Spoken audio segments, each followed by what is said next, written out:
Hello friends, welcome back to my channel. कैसे हैं आप सब लोग? मैं सोमलता वर्मा आप सभी का स्वागत करती हूं। देखिए दोस्तों, आज जिस टॉपिक पे मैं चर्चा करने आई हूं वो है भारत में सोशल मीडिया एप्स के ऊपर। ठीक है, भारत में सोशल मीडिया एप्स के यूजर्स की कोई कमी नहीं है। बहुत बड़ी संख्या में सोशल मीडिया एप्स को इंडिया में यूज किया जाता है। आप ये देखिए, मोस्टली एफबी है, ट्विटर है और इंस्टाग्राम, इन सब पे करोड़ों की संख्या में यूजर्स हैं। अब हम बात करते हैं सबसे पहले एफबी की। एफबी जो है वो हर साल 5.29 लाख करोड़ के विज्ञापन बेचता है। इसमें से एक चौथाई हिस्सा यानी कि 1.30 लाख करोड़ के करीबन जो एडवर्टीजमेंट्स हैं वो यूनिलीवर जैसी बड़ी कंपनियों के होते हैं। साथ ही इसमें बहुत सी हजारों की संख्या में छोटी छोटी जो कंपनियां होती हैं उनके एडवर्टीजमेंट से भी कमाई जो है एफबी करता है। सीएनबीसी की रिपोर्ट के अनुसार एफबी के पास 80 लाख एडवर्टीजमेंट है, यानी कि इतनी बड़ी मोटी कमाई।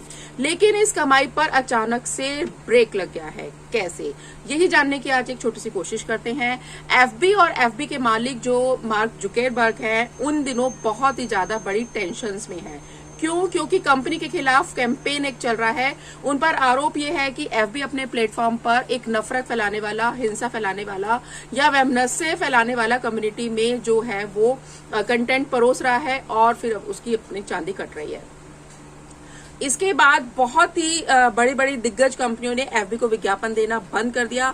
विज्ञापन बंद करने वाले जो लिस्ट है वो रोज की रोज बढ़ रही है। पहले यूनिलीवर थी, उसके बाद बहुत सी कंपनियां आगे आगे आती जा रही है। इसकी लिस्ट जो होती है बढ़ती जा रही है। इससे एफबी पे क्या हो रहा है, बहुत ही दोहरी मार पड़ रही है। एक तो इन कंपनियों से पैसा नहीं आएगा एफबी के पास, और एफबी का भरोसा यानी जो क्रेडिबिलिटी है मार्केट में वो रोज की रोज डाउन हो रही है। और आप जानते हैं कि पूरा मामला क्या है और एफबी का जो फेस है वो क्यों उतरा हुआ है। तो चलिए जानते हैं कि माजरा क्या है। इसकी शुरुआत देखते हैं कहां से हुई। इसकी शुरुआत हुई लास्ट वीक में, जो अमेरिका में ट्विटर पर एक ट्रेंड चला। उन्होंने एक मुहिम चलाई #stop hate for profit campaigning से।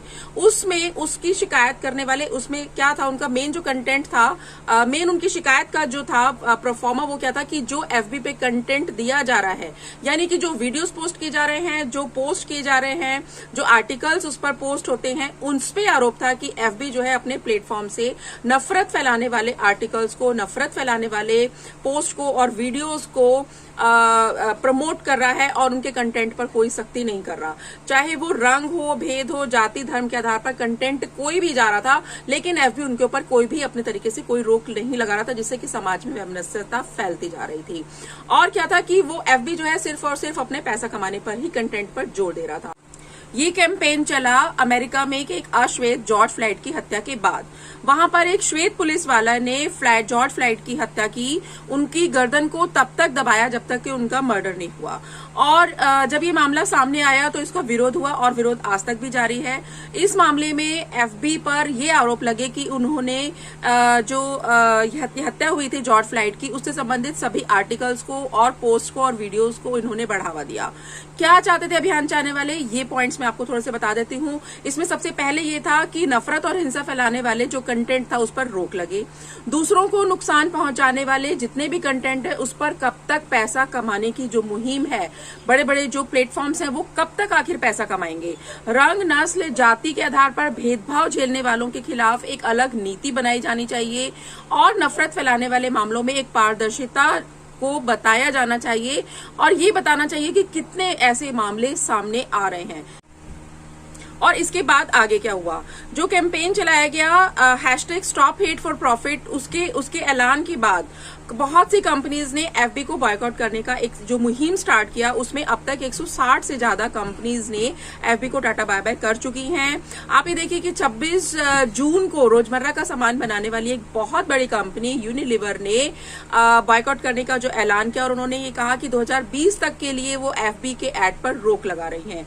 और एफबी के साथ ही उन्होंने ट्विटर और इंस्टाग्राम जैसे बहुत बड़े सोशल प्लेटफॉर्म्स पर भी वो एड ना देने का उन्होंने ऐलान कर दिया। और उन्होंने ये कहा कि हम जो है कम से कम समाज और लोगों के लिए ऐड देते रहना हमारे लिए जरूरी है, लेकिन अगर कोई सोशल प्लेटफॉर्म गलत चीजें, गलत बातों को समाज में फैला रहा है तो हम उसके ऊपर ऐड नहीं देंगे। ये बहुत बड़ा एक निर्णय है।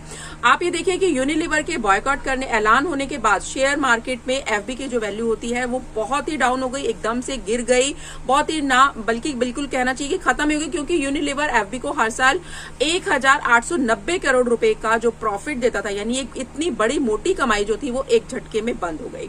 निवेशकों का भी जो असर था वो एफबी पर से उनको हट गया। और ये देखिए कि 26 जून को जब मार्केट खुला तब एक शेयर की जो कीमत थी 14,688 रुपए मॉर्निंग में थी और 8% वो गिरकर 16,422 रुपए पर जब बंद हुआ। उससे कैपिटलाइजेशन एफबी का वैल्यू जो था वो शाम होते होते बिल्कुल धड़ाम से गिर गया। और आप ये देखिए, आप इस चीज से अंदाजा लगाइए कि जो एफबी के जो संस्थापक हैं मिस्टर मार्क जुगेरबर्ग, उनकी संपत्ति में इतनी गिरावट आई कि वो अमीरों की लिस्ट जो है वर्ल्ड की, उसमें वो चौथे नंबर पर आते थे, लेकिन शाम होते होते वो 5वें नंबर पर आ गए। मिस्टर मार्क जुगेरबर्ग की नई नीतियों का ऐलान करने के बाद भी बहुत से लोग इन नीतियों को नाकामयाबी एक मानते हैं और ये कहते हैं कि ये छोटे छोटे जो बदलाव लाए हैं, इक्का दुक्का जो बदलाव अगर एफबी के मार्क जुगेरबर्ग ने घोषणा कर दी है उससे कुछ होने वाला नहीं है, क्योंकि एफबी सॉरी कह के हमेशा बच जाता है, उसके कुछ समय बाद फिर दोबारा से ये सिलसिला शुरू हो जाता है। अब देखना यह है कि एफबी अपनी कंटेंट पॉलिसी में क्या बदलाव लेकर आएगा।